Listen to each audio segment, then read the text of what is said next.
At 82 years old, the silence in Arthur Pendleton's sprawling suburban home was heavy enough to crush a younger man. It wasn't a peaceful quiet. It was an echoing void where the roar of ambition used to be. The screaming demands of his ego, the intoxicating noise of needing more, the adrenaline of the next big deal. It had all faded into a dull, persistent tinnitus. Arthur sat in his favored worn leather armchair, a solitary island in a living room filled with untouched furniture. He held a lukewarm cup of coffee, his gnarled hands trembling slightly, not from Parkinson's, but from a sudden, terrifying clarity. He had spent over 30,000 days on this planet, fighting imaginary wars in boardrooms, surviving economic downturns that felt apocalyptic at the time, and weathering deep, personal winters of the soul that he had resolutely ignored. For the vast majority of those years, Arthur truly believed he was building a monument. He thought his life was a grand architecture of achievements meant to stand the test of time. But sitting there, the low winter sun casting long, unforgiving shadows across the floorboards, he realized he had been wrong about almost everything. He had spent a lifetime chasing shadows, while the sun was beating directly on his face unseen. The realization hit him with the physical force of a blow. He had lived his entire adult life suffering from the when-then syndrome. It was an insidious disease of the spirit, a perpetual state of postponed happiness. He closed his eyes and drifted back to 1988. He was 44, slick-haired, vibrating with caffeine and anxiety. He remembered standing in the kitchen of a smaller, happier house, his wife, Sarah, looking at him with pleading eyes. "Arthur, it's just one weekend. The lake house. The kids need you to be there, mentally there." He remembered his snapping retort, the self-righteous indignation. "When I get this VP title, Sarah, then we can relax. When I close the damn Henderson account, then I'll have the bandwidth for weekends away. When the mortgage is paid off, then I'll be able to breathe." He had treated his life like a divine waiting room. He always believed the real part of his existence, the joy, the peace, the presence, was just around the corner, awaiting him after the next hurdle was cleared. But the corner never ended. It was a labyrinth of his own design. Every time he reached a milestone, the goalposts magically teleported further down the field. The promotion came, and instantly the anxiety shifted to securing the next tier. The money came, and the fear of losing it replaced the fear of not having it. Now, at 82, the lie was exposed, raw and undeniable. Life hadn't been a destination he was traveling toward. It was a river he had been standing in the whole time, refusing to get wet because he was too busy building a dam. He realized with aching regret that if you couldn't find contentment in a quiet cup of coffee on a Tuesday morning in your 40s, you certainly wouldn't find it on a private jet in your 60s. Happiness wasn't a reward deferred. It was the quality of attention paid to the present moment, a currency he had squandered completely. Arthur looked up at the mantelpiece. There were awards, crystal plaques etched with words like leadership and vision. He had worshipped at the altar of the self-made man. He had taken such aggressive pride in his independence, viewing his ability to shoulder burdens alone as his greatest strength.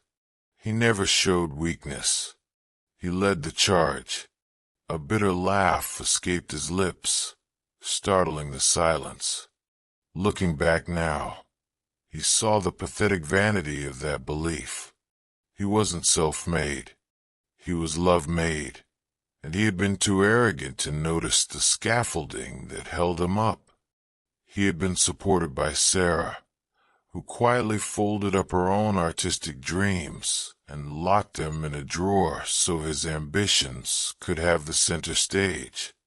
He had been carried by friends who listened to his late-night, bourbon-soaked anxieties about market shares, friends he eventually stopped calling because he was too busy. He was fueled by the unseen kindnesses of countless others he deemed secondary characters in the movie of his life. He realized now that his cherished independence was a lonely lie. The truth was interdependence, a truth he discovered only after he had meticulously constructed fortress walls so thick and high that they successfully kept everything out, especially the love he now desperately craved. He had been so busy being strong that he forgot to be connected, and now, sitting alone in the winter of his life, his immense net worth offered zero comfort against the chill of isolation. Arthur shifted in his chair, the leather creaking in the stillness of the room. His gaze drifted to the dusty bookshelf, where a framed photograph of his retirement party sat. In the photo, he was shaking hands with the CEO, a forced smile plastered on his face, surrounded by colleagues who were already checking their watches. He remembered that day vividly. He had felt a swelling sense of importance, the validation of the 40 years he had poured into the firm. He had believed he was indispensable, a pillar without whom the entire structure would crumble. He had missed anniversaries, canceled vacations, and arrived late to countless school plays because the company needed him. He had convinced himself that his loyalty would be returned in kind, that his sacrifice was a noble deposit into a bank of karma. But the cold, hard truth sat heavy in his chest now. His job had been a transaction, not a family. When he retired, his desk was cleared in less than 24 hours. His name was scraped off the frosted glass door by the following Tuesday. The corporate machine didn't even stutter.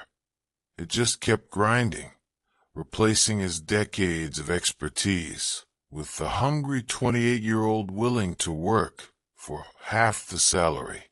The company had survived just fine without him, but his family, the time he had stolen from them to give to the corporation, that was a permanent, unrecoverable loss. He thought of his daughter, Emily. He had provided her with private schools, a safe car, and a debt-free college education. He had given her a high standard of living, but as he looked at the empty room, he realized with a pang of guilt that he had failed to provide her with a high standard of being. He was a provider, yes, but he had rarely been a father. He had been a ghost in a suit, passing through the hallway on his way to the next crisis. He reached for an old photo album on the coffee table, flipping past the posed, stiff portraits of big moments, the expensive trips to Europe, the award ceremonies, the grand weddings. For years, he thought these were the highlights of his existence. He thought life was about the fireworks. But as he sat there, 82 and alone, the memories that actually brought him peace weren't the ones in the glossy photos. They were the fragments he had almost ignored.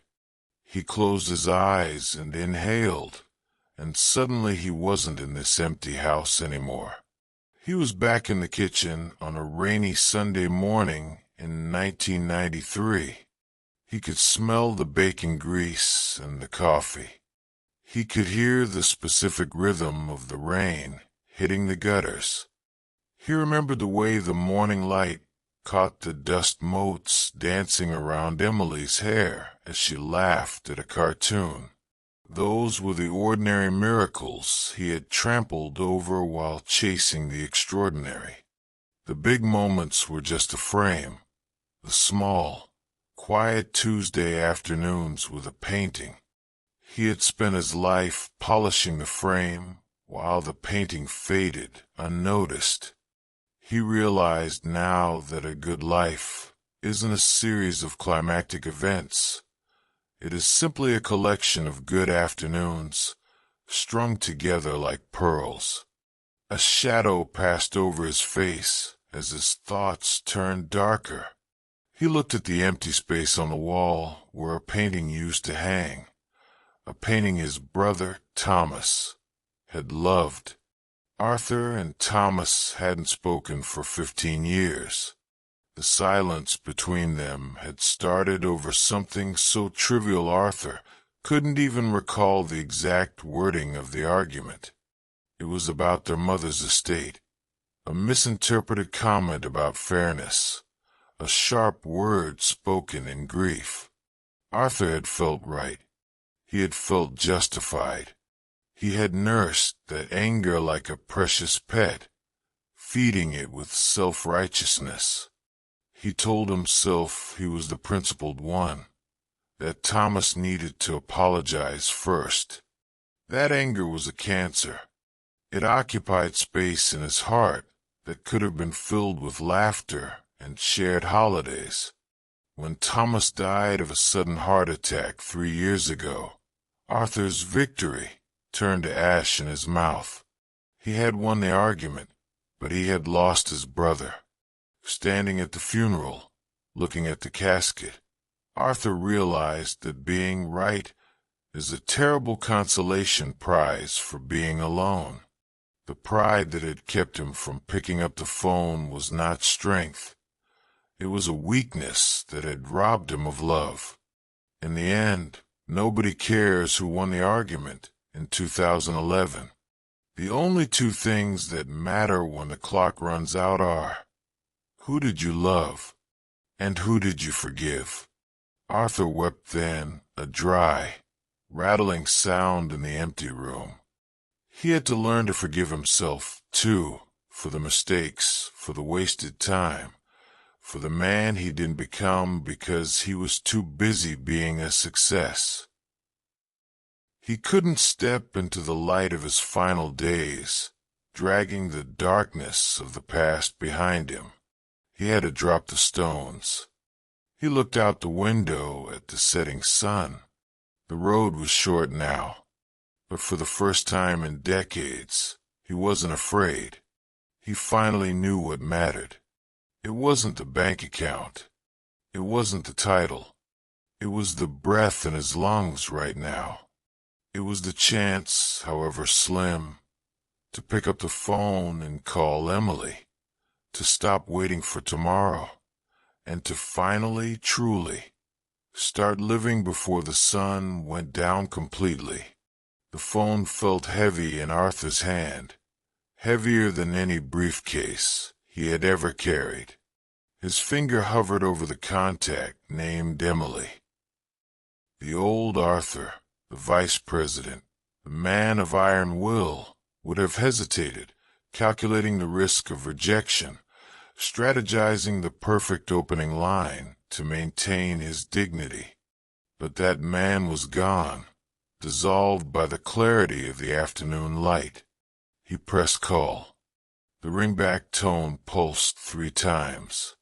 Then a voice, cautious and surprised. "Dad, is everything okay?" "No," Arthur said, his voice cracking slightly. He didn't clear his throat to hide it. "No, Emmy.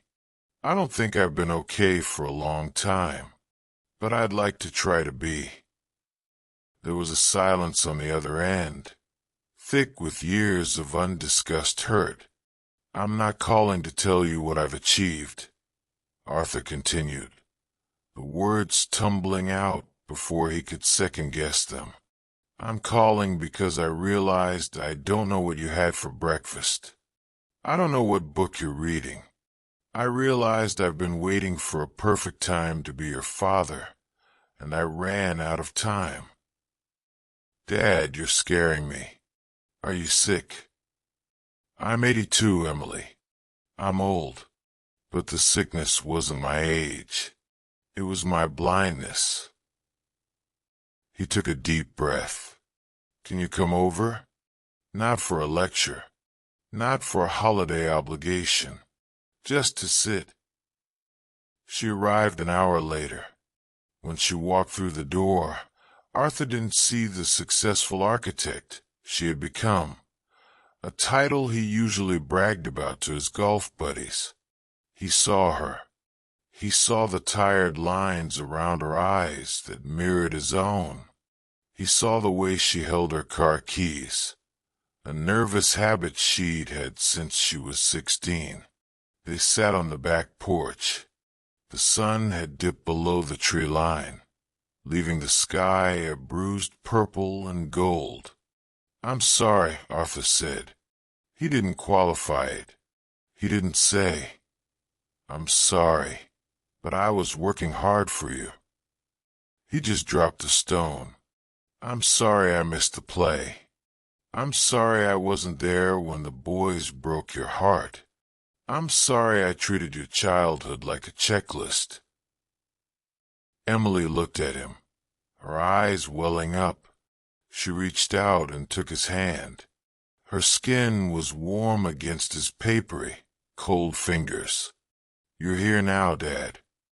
And in that moment, the when-then syndrome shattered completely. Arthur looked at the scene before him. There were no fireworks. There was no grand orchestra playing. There was just the distant hum of traffic, the cooling air, and the feeling of his daughter's hand in his. It was a fiercely ordinary moment. 40 years ago, he would have been bored.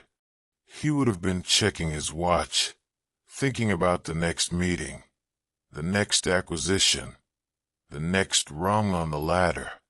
He would have treated this moment as a waiting room for something better. But tonight, he understood the secret that had eluded him for 29,000 days. This was it. This wasn't a rehearsal for life. This wasn't a prelude to happiness.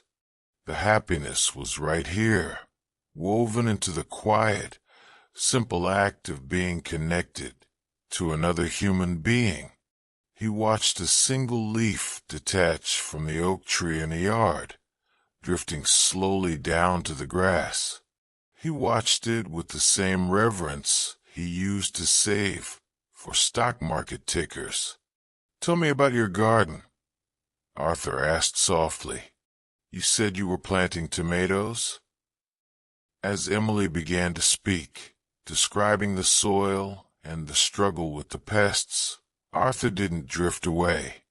He listened. He leaned in. He let the river of the present moment wash over him, cool and cleansing. He was 82 years old. The road ahead was short, disappearing into the twilight. But for the first time in his life, Arthur Pendelton wasn't looking at the horizon. He was looking at the person sitting next to him.